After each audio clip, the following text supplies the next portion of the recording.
আমরা জানি যে প্রসিদ্ধ প্রসিদ্ধ মাযহাব হচ্ছে চারটি: হানাফি, মালিকি, শাফিঈ এবং হাম্বলি। সর্বপ্রথম যে মাযহাবটি প্রতিষ্ঠা লাভ করেছে সেটি হচ্ছে হানাফি মাযহাব এবং সেটি ইরাকে প্রতিষ্ঠা লাভ করেছে। আমরা জানি যে ওমরে ফারুক রাদিয়াল্লাহু তাআলা আনহু যখন মুসলিম বিশ্বের খলিফা, তখন 16 হিজরিতে তিনি ইরাক জয় করেন।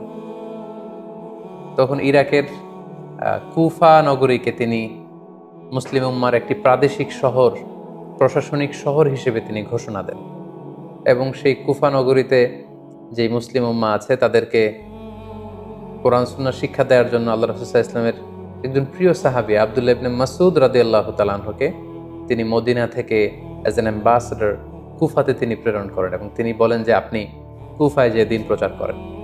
ওমর ফারুকের নির্দেশনা অনুযায়ী আব্দুল্লাহ ইবনে মাসউদ রাদিয়াল্লাহু তাআলা আনহু মদিনা থেকে কুফায় চলে গেলেন। দীর্ঘদিন তিনি কুফার অধিবাসীদেরকে কোরআন সুন্নাহর বাণী তিনি প্রচার করলেন। ওনার ইন্তেকালের পরে এই দায়িত্ব চলে আসে ওনার ছাত্র আলকামা রহিমাহুল্লাহর উপর। তিনি তখন কুফাতে কোরআন সুন্নাহর তালিম, তাদরিস, টিচিং এই কাজটা করতেন। আলকামা আলাইহি রাহমা ওনার মৃত্যুর পরে ওনার ছাত্র ইব্রাহিম নাখাই, ওনারা সবাই তাবিঈ ছিলেন। উনি এই পুরো দায়িত্ব নিজের কাঁধে তুলে নেন এবং তিনি কুফাতে কোরআন সুন্নাহর এই তালিম, তালকিন এবং তাদরিসের কাজ তিনি করতে আরম্ভ করেন। ইব্রাহিম নাখাইয়ের ইন্তেকালের পরে ওনার ছাত্র হাম্মাদ ইবনে আবি সুলাইমান, উনি সেখানে তাদরিস, টিচিং এবং কোরআন সুন্নাহর দাওয়াতের কাজ করতেন। হাম্মাদ ইবনে আবি সুলাইমান 120 হিজরিতে ইন্তেকাল করেন এবং ওনার ইন্তেকালের পরে ওনার সবচাইতে যোগ্য ছাত্র ইমাম আবু হানিফা আলাইহি রাহমা 120 হিজরিতে কুফা নগরীতে ইসলাম প্রচারের দায়িত্ব ইমাম আবু হানিফার কাঁধে চলে আসে। উনি অত্যন্ত মেধাবী একজন মানুষ ছিলেন।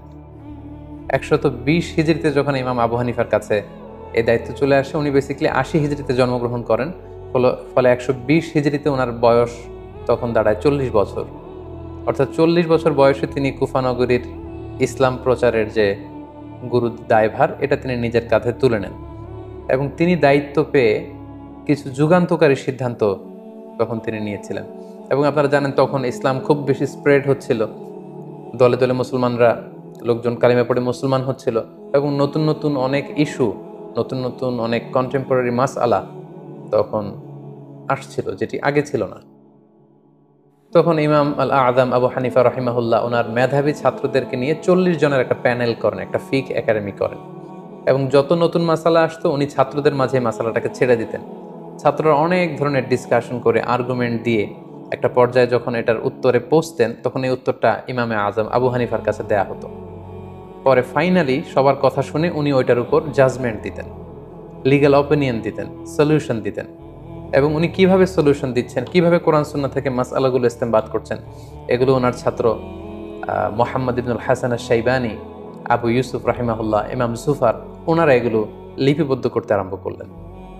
কোন রুলস অ্যান্ড রেগুলেশন, কোন উসুল, কোন মেথড এবং কাওয়ায়েদের ভিত্তিতে উনি কোরআন সুন্নাহ থেকে এই মাসআলাগুলো ইস্তেমবাদ করেন, এগুলো যখন লিপিবদ্ধ করা হলো, তখন ওনার এই প্রক্রিয়া, কোরআন সুন্নাহ থেকে মাসআলা ইস্তেমবাদ করার প্রক্রিয়ায় বিধিবিধানগুলো মানুষের মাঝে খুব বেশি সমাদৃত হতে শুরু করলো এবং এই কর্মযজ্ঞের মধ্য দিয়ে বেসিকলি উনি হানাফি মাযহাবের প্রতিষ্ঠা করেন।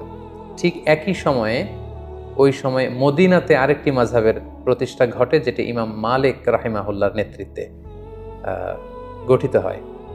তাহলে আমরা বলতে পারি যে ইমাম আবু হানিফা এবং ইমাম মালিক ওনারা সমসাময়িক সময়ের ছিলেন। 93 হিজরিতে ইমাম মালিক রাহিমাহুল্লাহ জন্মগ্রহণ করেন।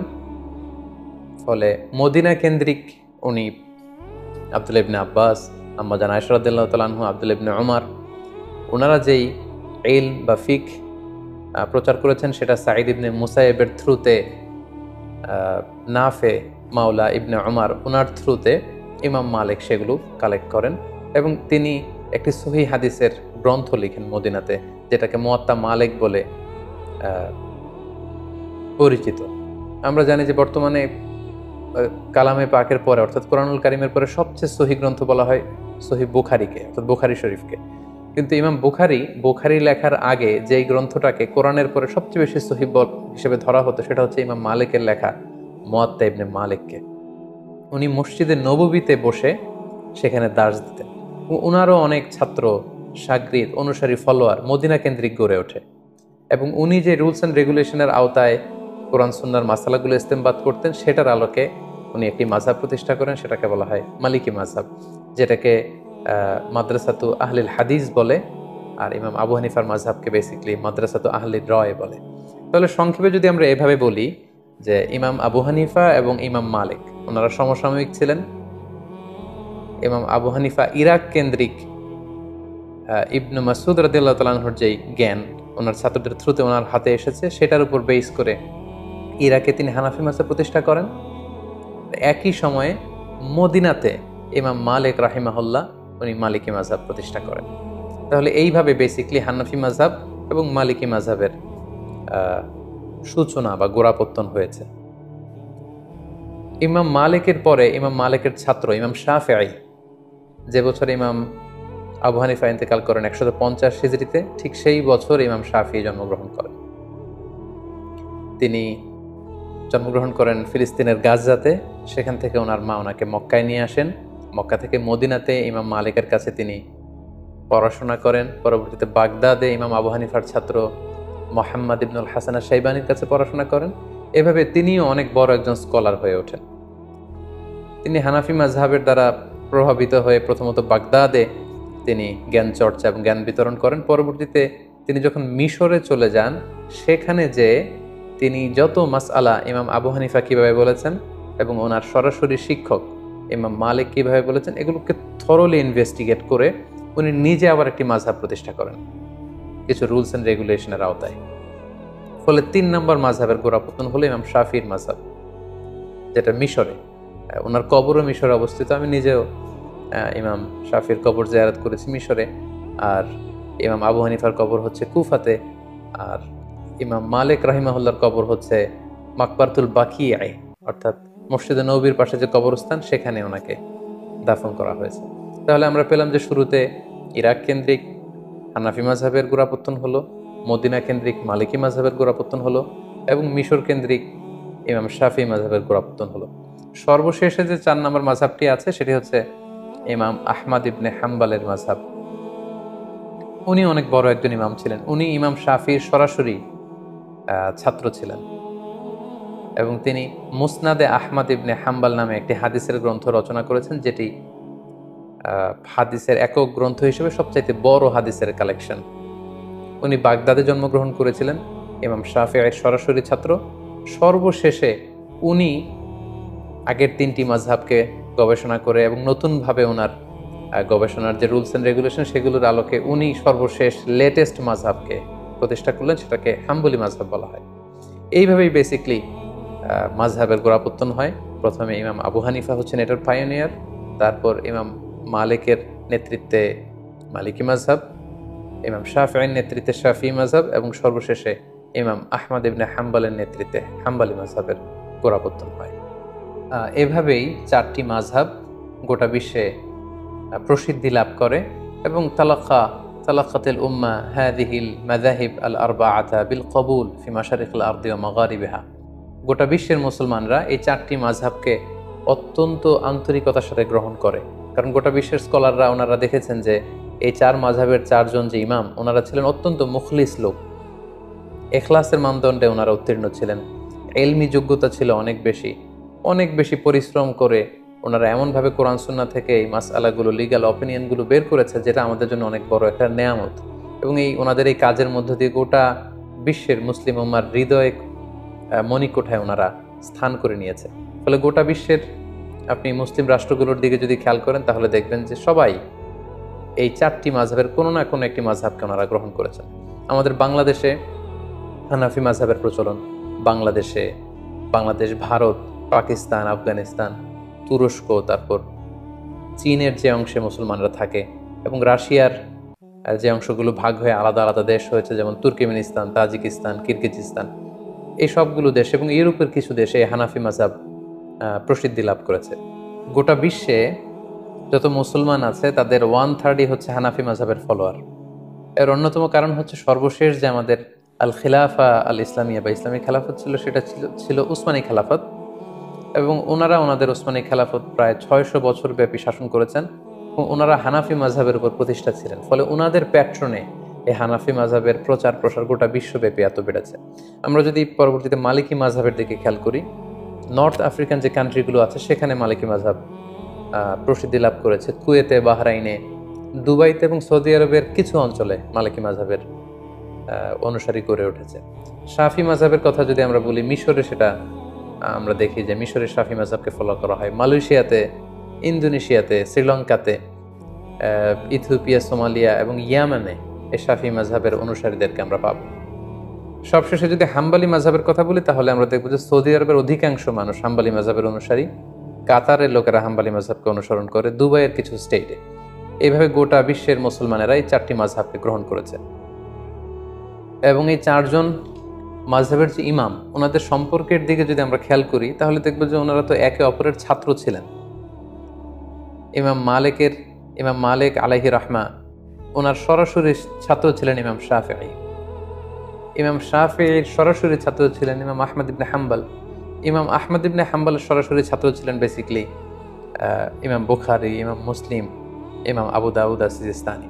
সো ওনাদের মধ্যে সম্পর্কটা ছিল অত্যন্ত প্রগাঢ়, অত্যন্ত আন্তরিকতার সম্পর্ক, ছাত্র এবং শিক্ষকের সম্পর্ক। ওনারা একে অন্যের শুভাকাঙ্ক্ষী ছিলেন, একে অন্যের প্রতি সৌহার্দ্যপূর্ণ আচরণ করতেন।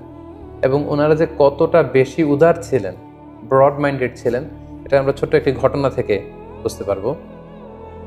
ইমাম শাফিঈ যখন একবার কুফাতে যান ভ্রমণ করতে, ইমাম মুহাম্মদ ইবনে হাসান আশ-শাইবানির আপ্যায়নে বা নিমন্ত্রণে তিনি যখন যান, তিনি বললেন যে আমি ইমাম আল আযম আবু হানিফা রাহিমাহুল্লাহর কবর জিয়ারত করব। কবর জিয়ারত করলেন। পাশে এক মসজিদে উনি যখন নামাজ পড়ছিলেন, আমরা জানি যে ইমাম শাফিঈ উনি রফউল ইয়াদাইনকে সমর্থন করেন। ওনার মাযহাবে রুকু থেকে ওঠার সময় এরকম হাত উঠানো, সিজদায় যাওয়ার আগে হাত উঠানো, সিজদা থেকে উঠে হাত উঠানো, এটাকে আরবিতে বলা হয় রফউল ইয়াদাইন। এটা হানাফি মাযহাবে নেই। আমরা যখন হানাফি মাযহাবের নিয়ম অনুযায়ী সালাত আদায় করি, আমরা এভাবে হাত উঠাই না বারবার। কিন্তু ইমাম শাফিঈ সালাত আদায় করার সময় রফউল ইয়াদাইন করতেন। এটা ছিল ওনার মাযহাব। কিন্তু কুফাতে ইমাম আবু হানিফার কবরের পাশে কোন এক মসজিদে উনি যখন নামাজ পড়ছিলেন, উনি সেখানে এই রফউল ইয়াদাইনকে স্কিপ করলেন, তরক করলেন। উনি এটা করছিলেন না। রফউল ইয়াদাইন না করেই উনি হানাফি মাযহাবের মতো করে নামাজ পড়ছিলেন।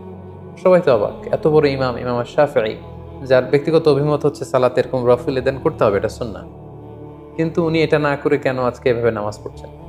নামাজ শেষে ইমাম মুহাম্মদ ইবনে হাসান আশ-শাইবানি জিজ্ঞেস করলেন যে আপনি কি আপনার রফউল ইয়াদাইনের যে অভিমত, এটা থেকে সরে এসেছেন?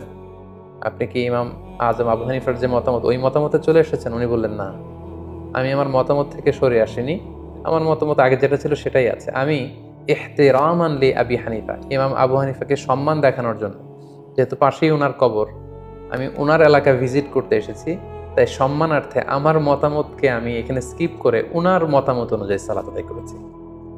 আল্লাহু আকবার কাবীরা। তার মানে কতটা উদার মানসিকতার ওনারা ছিলেন।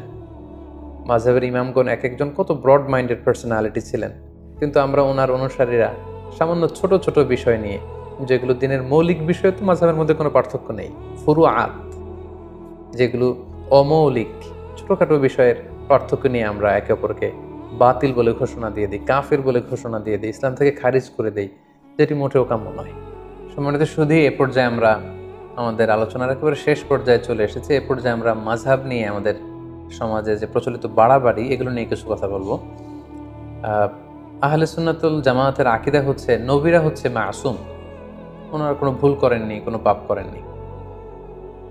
তো আমরা শুধু নবীদের ক্ষেত্রেই এই মাসুম কথাটি যুক্ত করি, এবং সাহাবারা ওনারা হচ্ছেন মাহফুজ, ওনাদেরকে আল্লাহ বড় ধরনের কবিরা গুনাহ থেকে হেফাজত করেছেন, একটি দুইটি স্পেশাল কেস ছাড়া। আর মাযহাবের যে 4 জন ইমাম আছে, ওনাদেরকে আমরা মাসুম মনে করি না। ওনারা ভুল থেকে মাসুম নন, নিষ্পাপ নন। ওনাদের গবেষণা করতে যে ভুল হয়ে যেতে পারে, তবে আমরা ওনাদের এই গবেষণাকে এপ্রিসিয়েট করি। নাহনু নুহিব্বুহুম ওয়া নাহতারিমুহুম ওয়া লা নুকদ্দিসুহুম, আমরা ওনাদেরকে ভালোবাসি, ওনাদেরকে রেসপেক্ট করি, হৃদয়ের গহীন থেকে তাদের জন্য আমাদের ভালোবাসা আছে। ওনারা মুসলিম উম্মার জন্য আল্লাহ তাআলার পক্ষ থেকে অনেক বড় নেয়ামত, কিন্তু আমরা মাযহাবকে দ্বীন মনে করব না। ওয়ালা নাজআলু মাযহাবাহুম দীনান, ওনাদের যে মাযহাব মতামত, এটাকে আমরা দ্বীন মনে করি না। বাল নাজআলু মাযহাবাহুম ওয়াসিলাতান লিফাহমিদ দ্বীন, আল্লাহর দিনকে বোঝার জন্য এটাকে একটা মাধ্যম বা ওয়াসিলা আমরা মনে করি। 4 জন মাযহাবের বড় বড় ইমাম, ওনারা মুজতাহিদ ছিলেন, মানে গবেষক ছিলেন। আর আল মুজতাহিদু ইউসিবু ওয়া ইউখতি, যারা ইজতিহাদ করেন ওনারা সঠিকও করেন এবং মাঝে মাঝে ভুলও করেন, যেহেতু ওনারা মানুষ ছিলেন। সো ওনারা ভুলের ঊর্ধ্বে ছিলেন না। আর মুস্তাহিদদের ক্ষেত্রে কথা হচ্ছে যে মুস্তাহিদরা যদি ভুল করে তাহলে ওনাদেরকে একটি সওয়াব দেওয়া হয়, রিওয়ার্ড দেওয়া হয়, প্রতিদান দেওয়া হয়। আর যদি শুদ্ধ করে তাহলে ডবল রিওয়ার্ড দেওয়া হয়, মানে ডবল প্রতিদান বা সওয়াব ওনারা পান। আর যদি ওনারা ভুল করে থাকেন তাহলে কোনো গুনাহ হয় না, বরং একটি সওয়াব ওনারা পান। সো মুস্তাহিদ হিসেবে ওনাদের ভুল থাকাটা এটা অসম্ভব কিছু নয়, বরং প্রতিটি মাযহাবেই এমন কিছু মতামত রয়েছে যেগুলোর ব্যাপারে প্রশ্ন তুলবার যথেষ্ট সুযোগ রয়েছে। কোনো মাযহাব বা কোনো মতামতই কিন্তু ভুলের ঊর্ধ্বে নয়। এবং এজন্য ইমাম শাফি বলতেন যে রই সওয়াবুন ইয়াহতামিলুল খাতা, আমার যেটা মতামত এটাকে আমি শুদ্ধ মনে করি, তবে এটা ভুলও হতে পারে। আবার ওয়া রয়ু গায়রি খাতাউন ইয়াহতামিলুস সওয়াব, অন্য ব্যক্তি এই ব্যাপারে যে মতামত দিয়েছে সেটাকে আমি ভুল মনে করি, আমি পার্সোনালি ভুল মনে করি, কিন্তু সেটাও শুদ্ধ হতে পারে। সো ওনারা যদি ভুলও করে থাকেন এজন্য ওনারা জাযা পাবেন। তাই কোনো বিষয়ের দলিলের ভিত্তিতে যদি কোনো আলেম নিজ মাযহাবের সাথে ভিন্ন মত পোষণ করে তখন তাকে আসলে বাতিল, গোমরা এগুলো বলা যাবে না, যেহেতু উনি দলিলের ভিত্তিতে অন্য একটা মতামত গ্রহণ করেছেন। যদিও আমরা হানাফি মাযহাবের, কিন্তু দলিলের ভিত্তিতে যদি আমরা কখনো পরিস্থিতির আলোকে অন্য কোনো মাযহাব বা মতামতকে গ্রহণ করে নেই তাহলে কিন্তু আমাদের হানাফি মাযহাব কাটা যায় না। আপনি যদি খেয়াল করেন তাহলে দেখবেন যে হানাফি মাযহাবে আসরের ওয়াক্ত শুরু হয় অনেক দেরিতে, সেই হিসেবে শাফি মাযহাবে, হাম্বলি মাযহাবে অনেক আগে শুরু হয়ে যায়।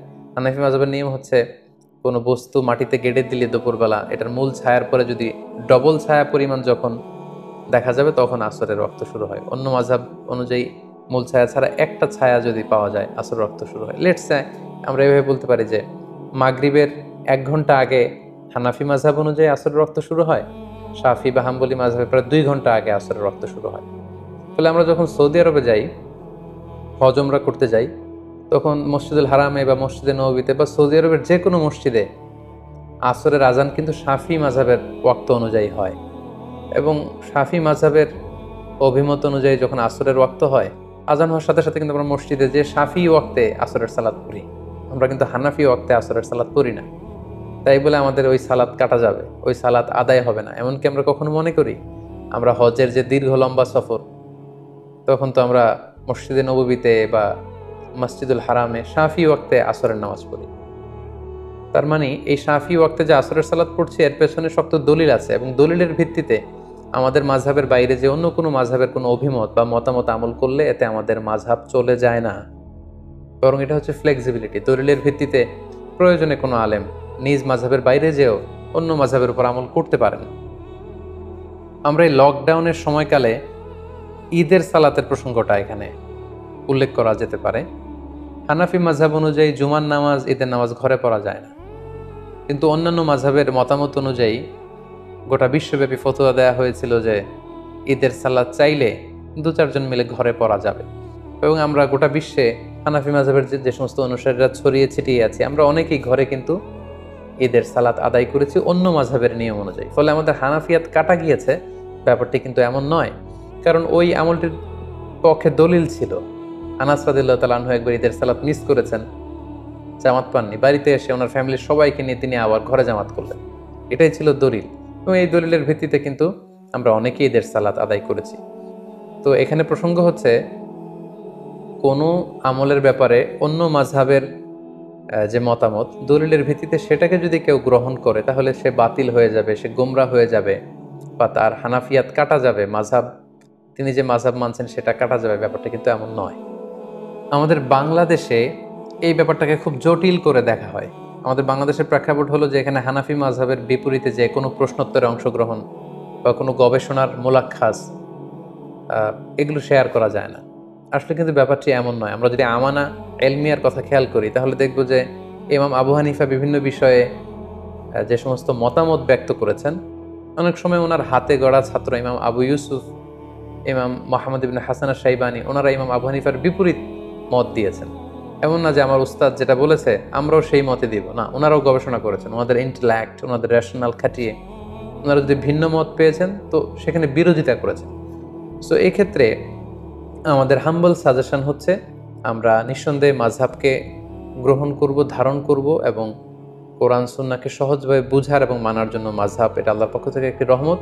কিন্তু এই মাযহাব নিয়ে যেন আমরা কখনো বাড়াবাড়ি না করি, বরং কোরআন সুন্নাহকে সহজভাবে মানার ক্ষেত্রে এই মাযহাবকে যেন আমরা সহায়িকা হিসেবে গ্রহণ করতে পারি।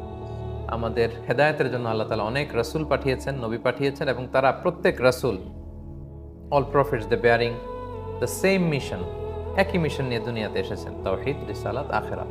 এক আল্লাহর দাওয়াত দিয়েছেন, রিসালাতকে মেনে নেওয়ার আহ্বান করেছেন এবং আখিরাতের দাওয়াত তারা দিয়েছেন। এবং প্রত্যেক নবী একে অপরকে কোঅপারেট করেছেন, কেউ কারো বিরোধী ছিলেন না। যেমন মুসা আলাইহিস সালাম, হারুন আলাইহিস সালাম একই সময়ের নবী, দুই ভাই, তাই বলে কেউ কারোর প্রতি জেলাসি করেননি, বিরোধিতা নামাননি, কোঅপারেশন, কোলাবোরেশন এটা করেছেন। লূত আলাইহিস সালাম, ইব্রাহিম আলাইহিস সালাম একই টাইমের নবী। লূত আলাইহিস সালাম ছিলেন আল্লাহর খলিল, ইব্রাহিম আলাইহিস সালামের ভাতিজা। একে অপরকে কোঅপারেট করেছেন, কোলাবোরেশন করেছেন। আমরা সূরা ইয়াসিনের দ্বিতীয় পর্বেও দেখেছি কোন এক জনপদে তাদের হেদায়েতের জন্য আল্লাহ একসাথে দুজন রাসূল প্রেরণ করলেন। একই মিশন, একই কাজ, একে অপরের সহকর্মী, সহধর্মী, সহমর্মী, কোঅপারেশনের জন্য দুজন মিলে যাতে দাওয়াতি কাজ করতে পারে। দুজনের দাওয়াতে কাজ হচ্ছে না, আল্লাহ রিইনফোর্সমেন্ট করলেন, আরো একজন নবী পাঠালেন। চিন্তা করেন, সুবহানাল্লাহ। এক এলাকার হেদায়েতের জন্য তিনজন নবী, আল্লাহর পাঠানো তিনজন নবী একই মিশনে, having the same mission, same project, same slogan, আনি আবুদুল্লাহ, এক আল্লাহর ইবাদত করো। ইয়া কওমি আবুদুল্লাহ মা লাকুম মিন ইলাহিন গায়রু, হে আমার কওম, তোমরা আল্লাহর ইবাদত করো, কেন আল্লাহকে ছেড়ে অন্য কিছুর ইবাদত করো। এই কথা বলার জন্য তিনজন এসেছেন, কিন্তু তিনজনের মধ্যে কোনো ধরনের বিরোধ ছিল না, হিংসা ছিল না, একে অপরকে দেখতে পারে না, সহ্য করতে পারে না, এটা ছিল না। আল্লাহু আকবার। ইদ আরসালনা ইলাইহিম ইসনাইন, সূরা ইয়াসিন সাক্ষী আল্লাহ বলেন তাদের কাছে দুজন রাসূল পাঠালাম, ফাকাযাবুহুমা, তাদেরকে মিথ্যা প্রতিপন্ন করা হলো, ফাআযযাজনা বিসালিস, তৃতীয় জন পাঠালাম। তারা এসে বলল আমরা রাসূল। তাহলে দেখুন, এক কাজের জন্য আল্লাহ তিন নবী পাঠিয়েছেন, তিনজন মিলে মিশে একাকার হয়ে দাওয়াতি কাজে অংশগ্রহণ করেছেন। আল্লাহু আকবার। এখান থেকে আমাদের শিক্ষা কি? আমরা এখন স্কলাররা যারা আছেন, দাঈরা যারা আছেন, ওলামারা যারা আছেন, তাদের সেম মিশন, প্রতিটি ইসলামিক দলের একই মিশন। তারা আল্লাহর জমিনে আল্লাহর দ্বীন কায়েম করতে চায়, আল্লাহর বাণীকে অন্য সবকিছুর উপরে প্রাধান্য দিতে চায়, ইসলামকে বিজয়ী শক্তি হিসেবে দেখতে চায়। সবার যদি উদ্দেশ্য একই হয়, তাহলে এত বিভেদ কেন আমাদের মধ্যে, এত কন্ট্রোভার্সি কেন, একে অপরের প্রতি এরকম জেলাসি কেন? আমরা যদি দেখি আমাদের বাংলাদেশের প্রেক্ষাপটটাকে যদি আমরা সামনে আনি, আমরা সোশ্যাল মিডিয়ায় দেখি যে একজন স্কলার আরেকজনের স্কলারের ব্যাপারে সমালোচনা করছেন, একেবারে উলঙ্গ সমালোচনা, অন্যকে হেয় করে, তুচ্ছ তাচ্ছিল্য করে কথা বলছেন। সামান্য যে শিষ্টাচার, এই শিষ্টাচারকে ভায়োলেট করে শিষ্টাচার বহির্ভূত কথা বলছেন, মাঝে মাঝে আগ্রাসী হয়ে, ফেরোসাস হয়ে কথা বলছেন। যেহেতু শুধু কথা বলার সুযোগ আছে, কিন্তু হয়তো ক্ষমতা থাকলে তাদের উপর ঝাঁপিয়ে পড়তেন। এজন্য আল্লাহ তাআলা আলেমদেরকে ক্ষমতা দিচ্ছেন না বাংলাদেশে। এত দল, ইসলামপন্থীদের হাতে ক্ষমতা নেই, কারণ হয়তো এই কাজটাই আমরা করব। আমরা যাদেরকে পছন্দ করি না, যাদের ব্যাপারে আমাদের জেলাসি, অ্যালার্জি, আমরা তাদের উপর হামলে পড়ব। তো এখনো আমরা ক্ষমতা পাওয়ার উপযোগী হইনি, ওই ব্রডার লিডারশিপে যাওয়ার উপযোগী আমরা এখনো হইনি। সূরা ইয়াসিনের দ্বিতীয় পর্ব থেকে আমাদের শিক্ষা হচ্ছে, যেহেতু আমাদের মিশন এক, আমাদের ভিশন এক, আমরা আল্লাহর জমিনে আল্লাহর দ্বীন বাস্তবায়ন করতে চাই, কোরআনের কথা ছড়িয়ে দিতে চাই, সত্য, সুন্দর, কল্যাণের বাণী আমরা ছড়াতে চাই। সবার কাজ যেহেতু এক, সো একে অপরের সাথে কোঅপারেশন থাকা উচিত, কোলাবোরেশন থাকা উচিত, সহমর্মী হওয়া উচিত, একে অপরকে সাপোর্ট করা উচিত। আমার ভাই তো আমার কাজটাই করছে, নবীওয়ালা কাজই তো করছে, দ্বীনি দাওয়াতের কাজই তো করছে, এই বিশাল কাজ করে সে আমার দায়িত্ব আরো হালকা করে দিচ্ছে, তো সে তো আমার সহযোগী। এই চিন্তা চেতনা যেন দায়ীদের মধ্যে থাকে, তাদের মধ্যে যেন পারস্পরিক কোলাবোরেশন থাকে, কোঅপারেশন থাকে, একে অপরের সাথে মিলে, যেহেতু সেম প্রজেক্ট, সেম মিশন, এভাবে যেন আমরা কাজ করতে পারি। এটা হচ্ছে সূরা ইয়াসিনের শিক্ষা। আমরা কোরআন পড়বো কিন্তু লেসনগুলো মানবো না, এবং বিশেষ করে আলেমদের মধ্যে, দায়ীদের মধ্যে এই বিভেদগুলো চোখে পড়বে। এটা খুবই বিব্রতকর, খুবই দুঃখজনক এবং লজ্জাজনক ব্যাপার। আল্লাহ তাআলা আমাদের দেশের ওলামাদেরকে, স্কলারসদেরকে, দায়ীদেরকে একই প্ল্যাটফর্মে এসে একে অপরের প্রতি সহানুভূতি, সহমর্মিতা, ভালোবাসা, সাপোর্ট, কোঅপারেশন রেখে যেন আমরা একই মিশনে একই প্রজেক্টে কাজ করতে পারি। আল্লাহ তৌফিক দান করুন। তাহলে এই মিশন, এই লেসনটা আমরা পাই, সব নবী একই মিশনে এসেছেন, একে অপরকে কোঅপারেট করেছেন। সো আমরাও যারা দিন প্রচার করতে চাই, যেহেতু একই মিশন, আমাদের কোলাবোরেশন, কোঅপারেশন থাকা উচিত। 5 নাম্বার যে লেসনটা আমরা সূরা ইয়াসিন থেকে পাই সেটা হচ্ছে, সব নবীরা বলেছেন যে ওয়ামা আলাইনা ইল্লাল বালাগুল মুবিন। যে 3 জন নবীকে আন্তাকিয়া জনপদে পাঠানো হয়েছে ওনারাও এটাই বলেছেন। 17 নম্বর আয়াতে আপনি পাবেন সূরা ইয়াসিনে, তারা বলেছেন যে ওয়ামা, তাদেরকে যখন প্রত্যাখ্যান করা হচ্ছিল যে না তোমরা আল্লাহর পাঠানো রাসূল না, তখন তারা বলল ওয়ামা আলাইনা ইল্লাল বালাগুল মুবিন, আমরা তো সত্য তোমাদের কাছে প্রচার করলাম, সব বলে দিলাম, এখন মানো কি না মানো এটা তোমাদের, আপ টু ইউ, কিন্তু আমাদের দায়িত্ব হচ্ছে পৌঁছে দেওয়া। ওমা আলাইনা ইল্লাল বালাগুল মুবিন, পৌঁছে দেয়া ছাড়া আমরা বাণীবাহকের কাজ করি, বার্তাবাহকের কাজ, আর বাকিটা আমার দায়িত্ব না, বাকিটা আল্লাহ দেখবে, বাকি দায়িত্ব তোমার। সো দাঈদেরও এখান থেকে শিক্ষা হচ্ছে যে আমাদের কাজ পৌঁছে দেয়া, clear communication, heart penetrating communication, যেটা এমনভাবে দিনকে, দিনের কথামালাকে, দিনের লেসনকে, শিক্ষাকে শ্রোতাদের কাছে, গণমানুষের কাছে স্মার্টলি প্রেজেন্ট করা, যাতে করে তারা ইসলামকে বুঝতে পারে সহজে। এত চমৎকার লাইফস্টাইল আমাদের কাছে থাকার পরও এটাকে যদি আমরা স্মার্টলি প্রেজেন্ট করতে না পারি, এত চমৎকার জীবন ব্যবস্থা আমরা বিলং করার পরেও আমরা যদি বস্তা পচা এই সমস্ত ইজম, মতবাদের উপর ইসলামকে বিজয়ী করতে না পারি, এত চমৎকার আল্লাহর দেয়া গাইডেন্স আমাদের কাছে থাকার পরেও, the latest version of revelation Quran আমাদের কাছে থাকার পরেও জাস্ট স্মার্ট প্রেজেন্টেশন না হওয়ার কারণে, সুন্দরভাবে উপস্থাপন করতে না জানার কারণে আমরা যদি পিছিয়ে পড়ি, এটা হবে খুবই দুঃখজনক ব্যাপার। শুধু আমাদের কাজ হচ্ছে smartly the beauty of Islam মানুষের কাছে তুলে ধরা। মানবে কি মানবে না এটা তাদের ব্যাপার। জোর করা, কাউকে জাজ করা, এটা নবীদেরও কাজ নয়, দায়ীদেরও কাজ নয়। নাহনু দুআত লাসনা খুদাত, আরবরা বলে যে আমরা দাঈ ইলাল্লাহ, আমরা শুধু ডাকি, আমরা জাজ করি না। আমরা প্রায় মানুষকে জাজ করি, অন্যদেরকে ছোট করি, খাটো করি, সে ভালো না, সে ইসলামের পথে নাই, সে হকের উপরে নাই, তারা কেউ হক না, আমরাই শুধু হক। এগুলো হচ্ছে মুনাফিকদের আলামত, এবং পাশাপাশি এগুলো ইহুদিদেরও আলামত। সো দায়ীর কাজ হবে আল বালাগুল মুবিন, ক্লিয়ার কমিউনিকেশন, পৌঁছে দেওয়া সুন্দরভাবে। হেদায়েত কার নসিবে আছে না আছে আমরা জানি না। বিশ্বনবী আল্লাহ বলেছেন লাস্তা আলাইহিম বিমুসাইতির, হে মুহাম্মদ তুমি দারোগা হয়ে তো আসো নাই, তোমাকে দারোগা বানাইনি আমি, তোমাকে আমি দারোয়ান বানাইনি যে তুমি কুরাইশদের পিছনে পিছনে ঘুরতেই থাকবে। ক্লিয়ারলি পৌঁছে দাও। দিতে চাওয়া, এটাকে আবশ্যক করা, এটা নিষেধ, এটা দায়ীদের বৈশিষ্ট্যের সাথে যায় না। 2 নম্বর হচ্ছে ওয়াহুম মুহতাদুন, রাসূলরা হেদায়েত প্রাপ্ত, তারা কোনো দুনিয়াবি কিছু ডিমান্ড করে না, চায় না, আল্লাহর খুশির জন্য সত্য কথা বলে যায়, দিনের দাওয়াত দিতে থাকে, এটা হচ্ছে তারা হক হওয়ার একটা প্রমাণ। 2 নম্বর হচ্ছে মুহতাদুন, রাসূলরা হেদায়েত প্রাপ্ত, অনুপম চরিত্রের অধিকারী, কথা বার্তা, তাদের লেনদেন সবকিছু অত্যন্ত চমৎকার। সো দায়ীদেরও এই বৈশিষ্ট্য থাকতে হবে। এক, দিনই কাজ তারা আল্লাহ সন্তুষ্টির জন্য করবে, কোনো প্রতিদান তারা ডিমান্ড করবে না, চাইবে না, এমনি কোনো সম্মানই তাদেরকে আসলে সেটা গ্রহণ করবে, উপহার তারা গ্রহণ করতে পারে। রাসূল সাল্লাল্লাহু আলাইহি ওয়াসাল্লাম এটা করতেন, নবীরা এটা করতেন। এবং তারা হেদায়েতের উপর অটল থাকতে হবে। আমি হেদায়েতের দাওয়াত দেই এজ এ দাঈ, কিন্তু আমার মধ্যে হেদায়েত নাই, তাইলে তো হবে না। একজন দাঈর সবচেয়ে বড় বৈশিষ্ট্য একজন দাঈ মুত্তাকি হবে। একজন দাঈর সবচেয়ে বড় বৈশিষ্ট্য সে যা বলে সে নিজেও আমল করবে। একজন দাঈর সবচেয়ে বড় বৈশিষ্ট্য তার কথা বার্তা, আচরণ, লেনদেন এটা ট্রান্সপারেন্ট হবে, পরিচ্ছন্ন হবে। সো এই আয়াত থেকে কাদেরকে আমরা ফলো করব এটা আল্লাহ বলে দিয়েছেন। আমরা কার ফলোয়ার হব? এক হচ্ছে ইত্তাবিউ মান লা ইয়াসালুকুম আজরা, দিনী কাজে যারা কোনো প্রতিদান ডিমান্ড করে না তাদের অনুসরণ করো, এবং যারা হেদায়েতের উপর অটল আছে, যারা তাকওয়া অবলম্বন করে, যারা ইলম অনুযায়ী আমল করে, এই জাতীয় দায়ীদেরকে আমাদের ফলো করতে হবে। এই ব্যাপারটি আমরা সূরা ইয়াসিনের 21 নম্বর আয়াত থেকে পাই। 7 নম্বর যে লেসনটা আমরা সূরা ইয়াসিন থেকে জানতে পারি সেটা হচ্ছে এ জগতের সবকিছু আল্লাহর দেয়া বিধান মেনে চলে। আল্লাহর দেয়া একটা বিধান আছে, সবকিছু এটা মানে, কারণ গোটা জগৎটাই তো তার, জগৎ যার, আইনও চলবে তার। এই কথাগুলো আমরা সূরা ইয়াসিনের 38, 39, 40 নম্বর আয়াতে পাই। সেখানে আল্লাহ বলেছেন সূর্যকে ঘোরার প্রদক্ষিণের একটা সময় বেঁধে দিয়েছে, কত দিন কত বছর ঘুরবে, কতটুকু স্পিডে ঘুরবে, কিভাবে তার পক্ষে প্রদক্ষিণ করবে, ওই পর্যন্ত সে ঘুরবে, যেদিন কিয়ামত হবে থেমে যাবে, ওই সফটওয়্যার সূর্যের মধ্যে দিয়ে দেওয়া আছে। চাঁদ কিভাবে ঘুরে প্রতি মাসে কি অবস্থানে যাবে আল্লাহ আদেশ দিয়েছেন, ওই আদেশ চাঁদ পালন করছে। দিনের পরে রাত আসে, রাতের পরে দিন আসে, কত ঘন্টা পরে আসবে, কিভাবে আবর্তিত হবে আল্লাহ তাআলা তাদের জন্য আইন করে দিয়েছেন, বিধান করে দিয়েছেন। তারা মানে জগতের সব আল্লাহর বিধান মানে, কিন্তু আমরা আল্লাহর বিধান মানতে চাই না।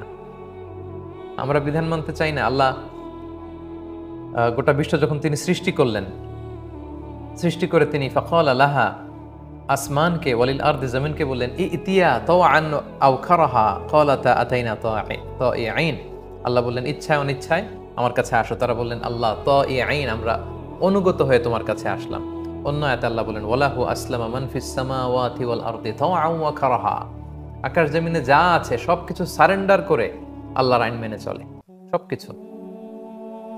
কোরআনের অন্যত্র আল্লাহ তাআলা বলেন ওয়া ইম মিন শাইইন ইল্লা ইউসাব্বিহু বিহামদিহি ওয়ালাকিন লা তাফকাহুনা তাসবিহাহুম।